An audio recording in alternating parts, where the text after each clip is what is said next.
Hello, welcome to another video on our channel. Here we translate testimonies from people who have had near-death experiences and other spiritual experiences. Today we are going to learn about the story of Joaquin Valera. He says he died and discovered that we lived in a big lie. If you are not yet subscribed to the channel, subscribe now. Leave a comment with your name and city. Now let's listen to Joaquin's testimony. Hello, my name is Joaquin Valera. I'm an ordinary man, living in a city like any other. I'm 42 years old. I work as an accountant in a medium-sized company and I lead a life that many would consider normal. I have been married to Maria for 15 years. I have a younger sister called Laura and a dog, Rex, who is practically part of the family. I've always been a skeptical person, one of those who only believe in what they can see and touch. Religion, spirituality, life after death, none of this made sense to me. I saw life as a simple cycle. We are born, we live, and we die. Full stop. But something happened that completely changed my worldview. It was an experience that took me to the limits between life and death, and made me question everything I believed I knew about reality. That's what I want to talk about today. It's not an easy story to tell, and I confess that I'm still processing a lot of what happened. But I feel it's important to share, because it has fundamentally changed who I am and how I see the world around me. First of all, I want to make it clear that I am not the type of person who seeks attention or who makes up stories to impress others. In fact, I hesitated a lot before deciding to talk about it. I was afraid that people would think I was crazy or wouldn't believe me. But after much reflection, I realized that this experience wasn't just about me. It's something that can make people think about their own lives, about what really matters. What I'm going to tell you happened about a year ago. It was a difficult period in my life. I was having problems at work. I had frequent arguments with Maria, and I felt like I was losing control of everything. It was in this context that I made a reckless decision that almost cost me my life. But it was also this decision that took me on an incredible, frightening, and deeply transformative journey. In the next few minutes, I will share with you what happened that night, and in the days that followed. I'm going to talk about the dark tunnel I went through, the light I found, the past lives I relived, and the shocking truths I discovered about our existence. It may sound crazy, I know. If someone had told me something like this a year ago, I would have laughed and turned away. But now, after having experienced it, I can no longer ignore or deny it. So, if you are willing to listen with an open mind, I invite you to embark on this journey with me. I'm not here to convince anyone or to preach some kind of absolute truth. I'm just here to share my experience and, who knows, make you think a little about the nature of our reality. Let's start. It all started on a Friday night. I had arrived home after a particularly difficult day at work. Maria and I had fought earlier that week and the atmosphere at home was heavy. I felt alone, tired, and completely hopeless. That night, I did something I had never done before. I opened the bathroom cabinet and took out a bottle of sleeping pills that the doctor had prescribed for Maria a few months ago. I also picked up some strong painkillers that I used to use for back pain. So I went to the bar and got a bottle of whiskey. I know what you must be thinking. That's crazy, Joaquin. How could you do something like that? Believe me, I ask myself this same question every day. But at that moment, I wasn't thinking straight. It was as if a dark cloud had taken over my mind. I just wanted the pain to stop, for the emptiness I felt to disappear. I sat down on the sofa in the living room, put a handful of pills in my hand and began to wash them down with large gulps of whiskey. A part of me knew what I was doing was dangerous, but another part just didn't care anymore. I remember thinking, if I wake up tomorrow, great. If not, well, maybe that's for the best. As the alcohol and medication began to take effect, I felt my body becoming heavy. My vision became blurry and my thoughts started to blur. At some point, I must have passed out on the couch. What happened next is a little confusing. I remember waking up in the middle of the night feeling a terrible pain in my chest. I couldn't breathe properly. It was as if an elephant was sitting on my chest. I tried to get up, but my body wouldn't respond. I panicked. For the first time I realized what I had done and I regretted it bitterly. I tried to scream for help, but my voice wouldn't come out. All I got was a weak moan. Fear took over me. I thought about Maria, my sister, Rex. I thought about all the things I still wanted to do in life. I didn't want to die. Not like this. But then, darkness enveloped me again. I felt my body relax, and my consciousness began to fade. It was at that moment that the real journey began. Suddenly, I wasn't on my couch anymore. In fact, it was no longer anywhere I could recognize it. I found myself floating in a vast, dark space. It was like being suspended in a vacuum, with no point of reference. Little by little, I began to notice that I was moving. It wasn't a physical movement like we're used to. It was more like he was being pulled by an invisible current. It was then that I noticed I was in a tunnel. The walls of this tunnel were strange. They were not solid like the walls we know. They appeared to be made of a dark, viscous substance, like wet mud. They had a texture that intrigued me. It was as if they were calling me, inviting me to touch them. Instinctively, I tried to reach out to touch the tunnel wall. That's when I had the first shock. I had no hands. In fact, he had no body at all. It was just consciousness. A consciousness floating in that strange space. Time seemed to not exist there. I can't tell if I was in that tunnel for minutes, hours, or days. The sensation was of being out of time, in a dimension completely different from our everyday reality. As I progressed through the tunnel, I began to hear sounds. At first, they were just distant murmurs, impossible to understand. But little by little, they became clearer. They were voices, thousands of them all talking at the same time. Some seemed to scream in pain, others laughed, some cried. It was a cacophony of human emotions. At one point, I recognized a voice. It was my father's voice, who had passed away a few years ago. He'd say, "It's not your time yet, son." I tried to respond, to call out to him, but my voice, if I still had one, wouldn't come out. I continued advancing through the tunnel. The darkness was almost palpable, but it wasn't scary. It was welcoming, as if it were a cosmic womb carrying me somewhere. As I floated, I started having flashbacks of my life. I saw scenes from my wedding with Maria. I remembered the day we adopted Rex. I relived moments from my childhood. It was as if my entire existence was flashing before my eyes, if I still had eyes, at high speed. It was at that moment that I realized this must be what people call a near-death experience. I always thought they were made-up stories, exaggerations of people seeking attention. But there I was, living something that defied everything I believed possible. As I progressed through the tunnel, I began to feel a change. The darkness seemed to be getting less dense. In the distance, very far away, I began to notice a point of light. As I approached the end of the tunnel, the light became more and more intense. It was not an ordinary light, like that of the sun or a lamp. It was a living, pulsating light that seemed to contain all the energy in the universe. But what was most striking was the violent contrast between this light and the darkness around me.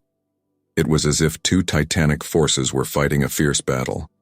The light struggled to expand while the darkness resisted, trying to swallow it. At that moment, I was overcome with overwhelming anxiety. 1,000 questions ran through my mind. Was I dead? Was he on the verge of death? What would happen if I reached that light? What if darkness won? The tension between light and dark seemed to reflect an existential struggle within me.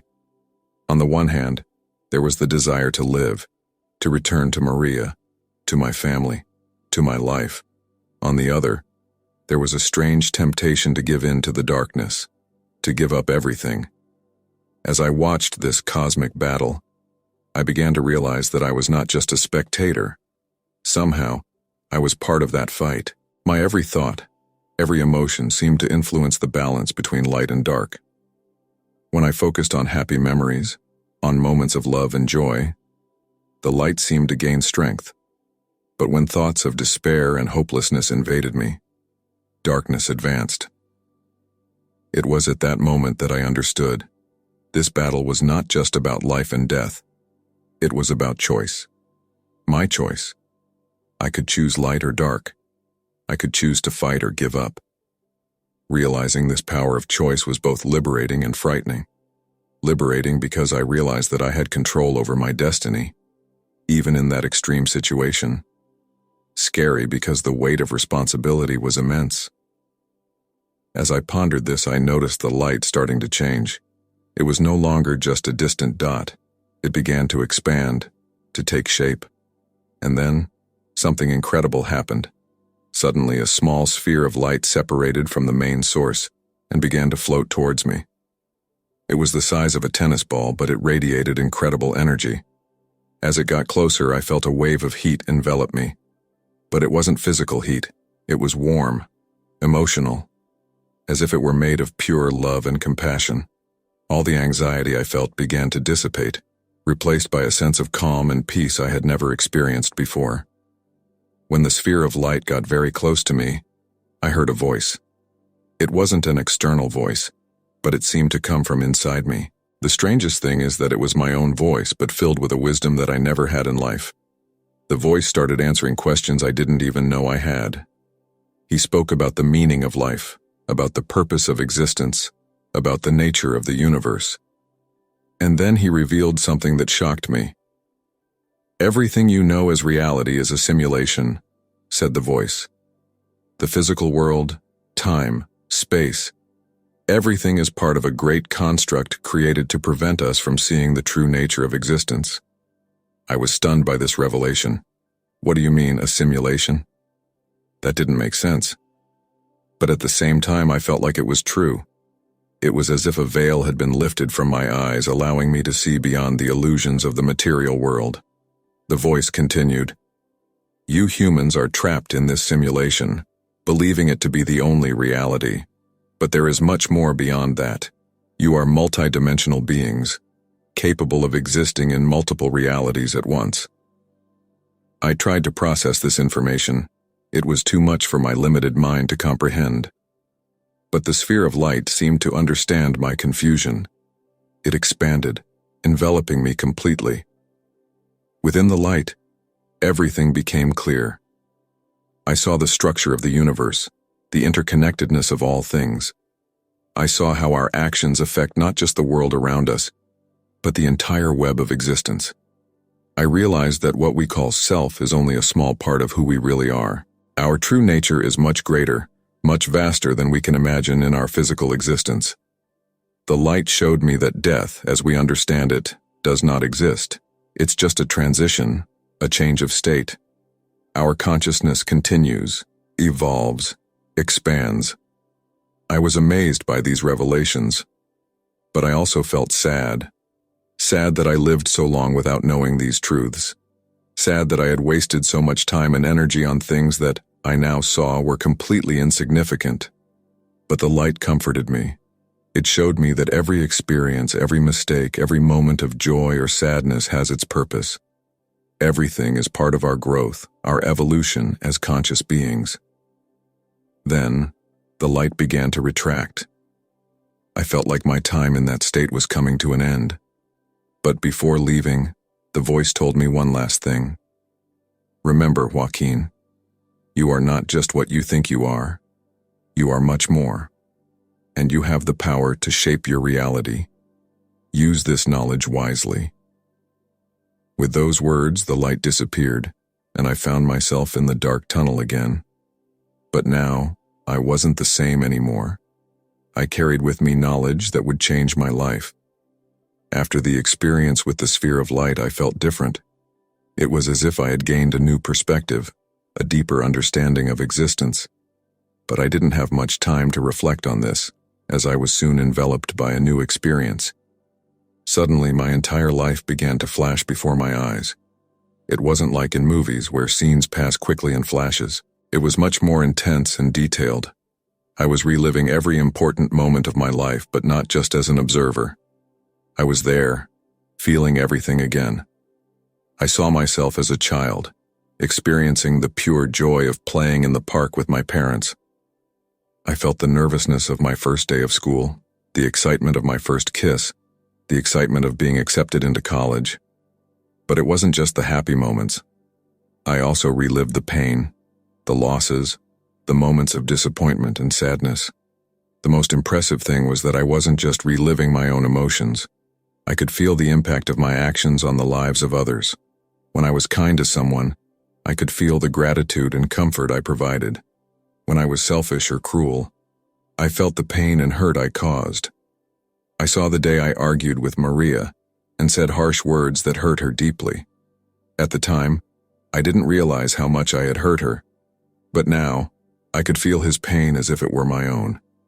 It was devastating. I also saw times when I did small acts of kindness without even realizing it. I once helped an elderly woman cross the street.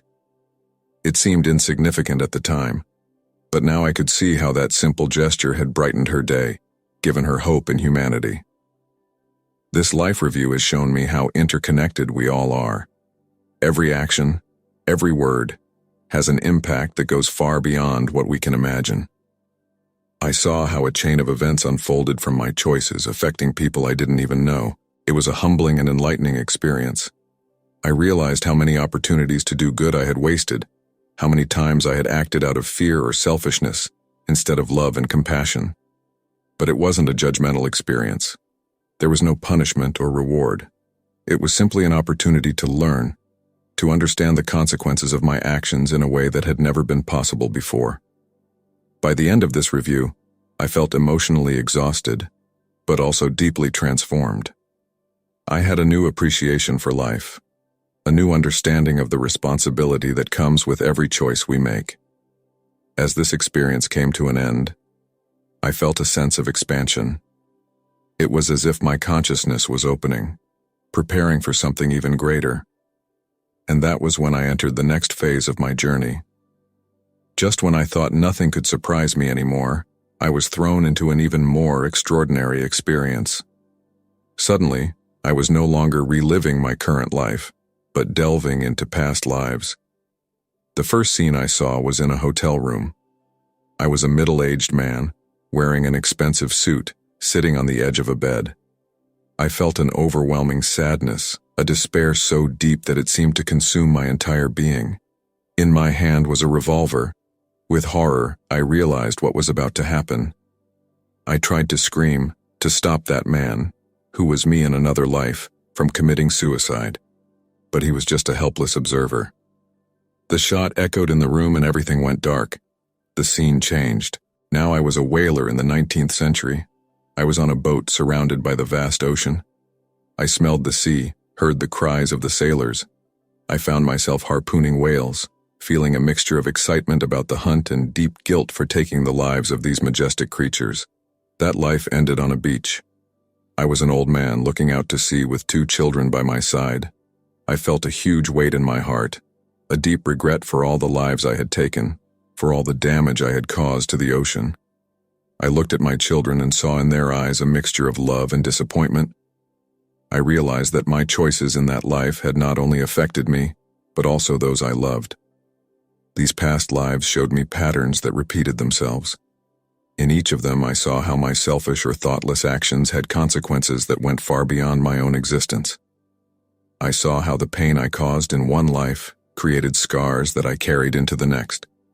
But I also saw moments of love, of courage, of sacrifice. I saw lives where I had made a difference, where I had helped others and left the world a little better than I found it. This experience made me understand that our journey is much longer and more complex than we imagine. We are not just the result of this life, but the sum of many existences, each one teaching us important lessons.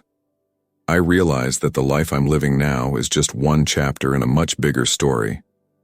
The difficulties I face, the relationships I have, even my tendency towards depression, all of it has deeper roots than I could imagine. At the end of this journey through past lives, I felt both small and immense at the same time. Small compared to the vastness of time and the experiences he had lived. Immense by the awareness that I am more than just this body, this personality, this life. I came away from this experience with a new understanding of the responsibility we have. Every action, every choice, not only affects this life but echoes through time.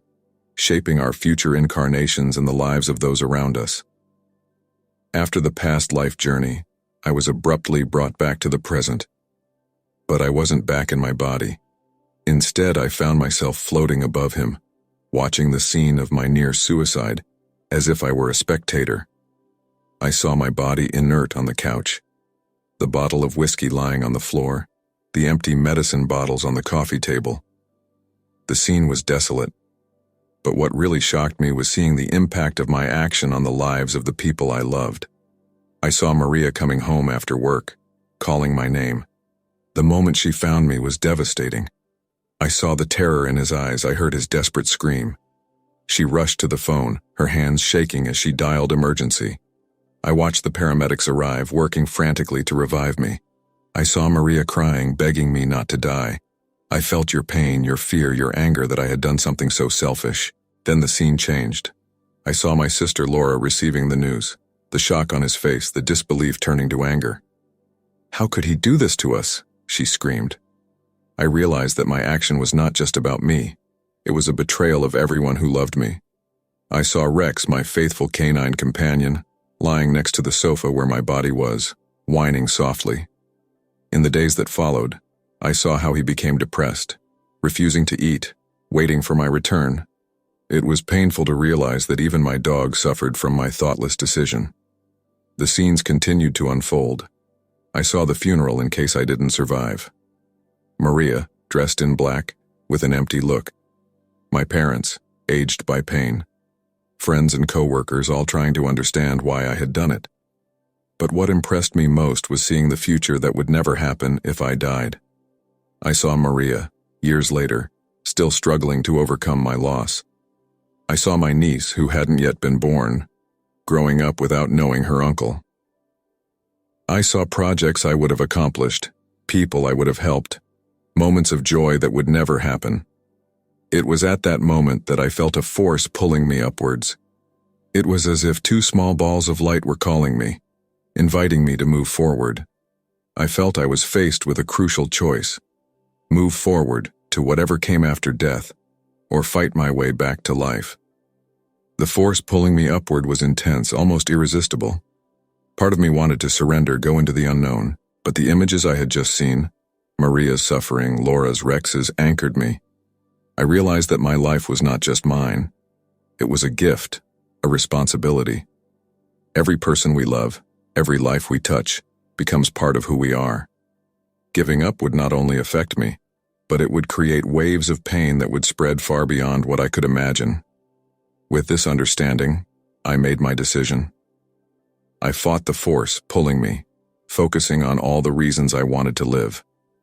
I thought about Maria, about our life together, about the dreams we hadn't yet realized. I thought about Laura, about how I wanted to see my niece born and grow up.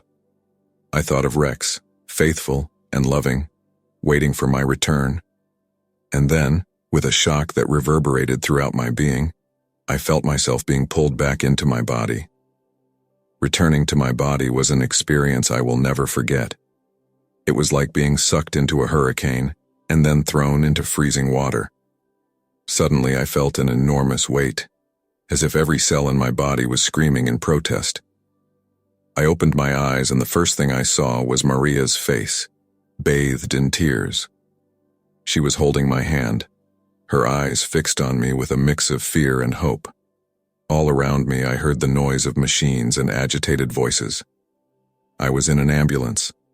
I tried to speak, but my throat was dry and sore.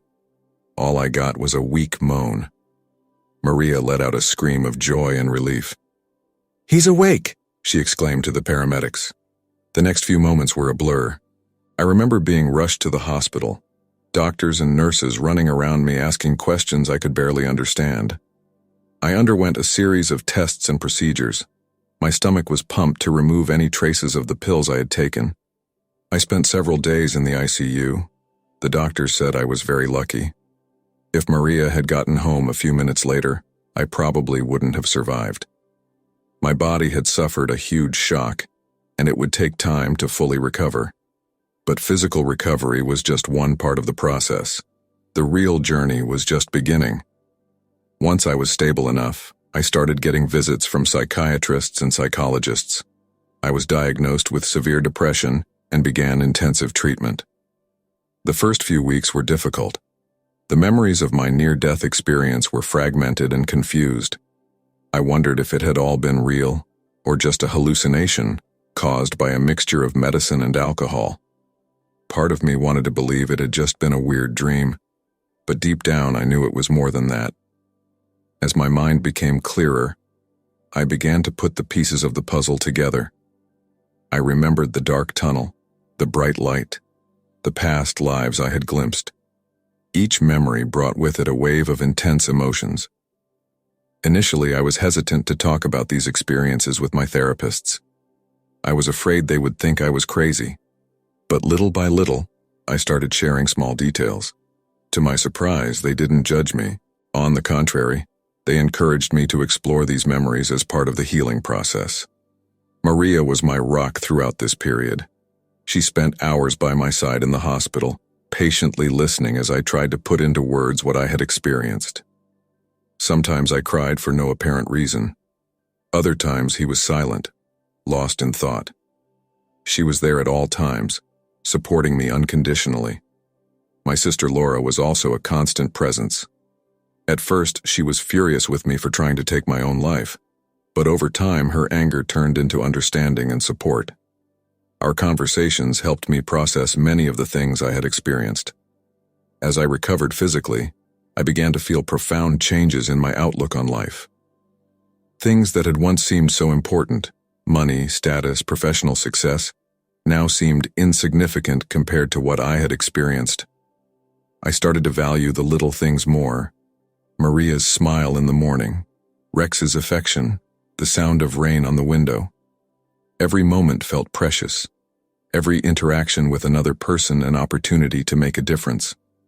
As the days turned into weeks and the weeks turned into months, I continued my journey of recovery. It was not a linear process. There were difficult days, moments of doubt and fear, but there was also a new strength within me, a determination that was born from the deep understanding I had gained. I knew I had been given a second chance, and I was determined not to waste it. It's been a year since that fateful night, and my life has changed in ways I never could have imagined. The near-death experience didn't give me superpowers or special abilities, but it did give me something much more valuable, a new perspective on life and existence. Before, I was an inveterate skeptic. He didn't believe in anything that couldn't be scientifically proven. God, spirituality, life after death, all of this was to me just fantasy and superstition. Now, although I have not become religious in the traditional sense, I have a new appreciation for the spiritual dimension of life. I learned that there is so much more to the universe than we can see or understand with our limited senses. The idea that we live in a simulation, that we are more than just our physical bodies, is no longer something I dismiss out of hand. I keep an open mind, recognizing that there are mysteries in the universe that science cannot yet explain. My relationship with Maria has deepened in ways I didn't think possible. We went through difficult times after my suicide attempt, but together, we found new strength. Now, we cherish every moment together, aware of how precious and fragile life is. At work, my attitude completely changed. Before, I was always stressed, always chasing the next big deal or promotion. Now, I find satisfaction in doing my job well and helping my colleagues. My boss noticed the change and recently offered me a leadership position, not because of my ambition, but because of my new, more balanced, and compassionate approach. One of the biggest changes was in my relationship with my sister Laura. After seeing the impact my death would have had on her, I made a conscious effort to reach out. Now, we are closer than ever. When my niece was born 6 months ago, it was one of the happiest moments of my life. Holding that little being in my arms reminded me of the precious gift that life is. I started practicing meditation and mindfulness, techniques that help me stay centered and connected to the present moment. I also started volunteering at a local shelter, feeling a need to give back and make a difference in the lives of others. I'm not going to lie and say everything is perfect now.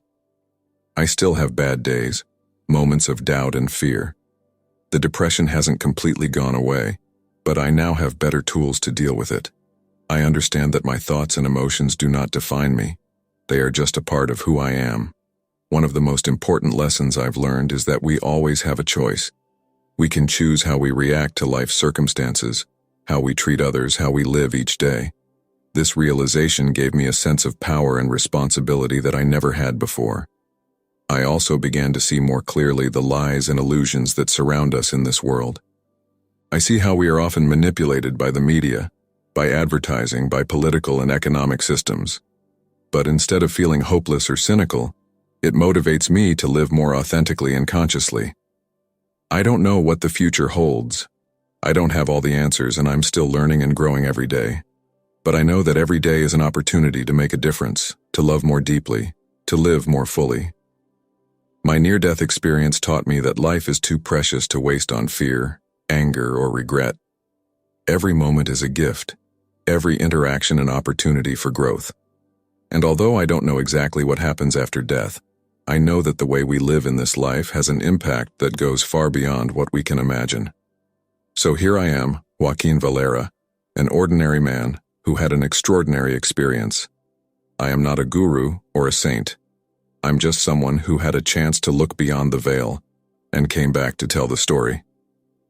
And if there's one message I'd like to share with the world, it's this: live each day with purpose and love, because in the end, that's what really matters.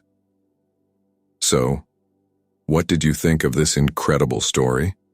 Leave your opinion in the comments. Don't forget to subscribe to the channel. Activate the notification bell to be notified with each new video. Let's bring more people the hope that there is life beyond what the eyes can see.